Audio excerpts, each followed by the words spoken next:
اور میں اپنی پوری لائف میں اس سے اتنا عرصہ الگ نہیں رہی. سو اس کو تھوڑا سا اور بھی ہیلتھ ایشوز ہیں جس کی وجہ سے وہ تھوڑا مینٹلی ایموشنلی اس کو ہمیشہ اسسٹنس کی ضرورت ہوتی ہے. تو میں یہاں پہ اپنی سیاست کو اور پی ٹی آئی کو خیر آباد کہتی ہوں، اور انشاءاللہ کسی اور رول میں اگر آپ نے وطن کے لیے ملک کے لیے کچھ کرنا ہے تو اللہ تعالیٰ اور ہمیں وسائل بھی دیے ہوئے ہیں، کسی اور طریقے سے بھی ملک کی خدمت کر سکتے ہیں. بٹ میں اپنی فیملی، میرے لیے اپنے میاں کی زندگی، اپنے بچوں کی زندگی اور صحت سب سے زیادہ عزیز ہے.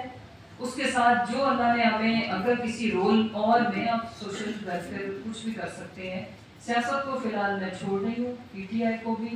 اور 9 مئی کو میری زندگی کا اگر میں یہ کہوں کہ بدقسمت ترین دن تو وہ غلط نہیں ہوگا.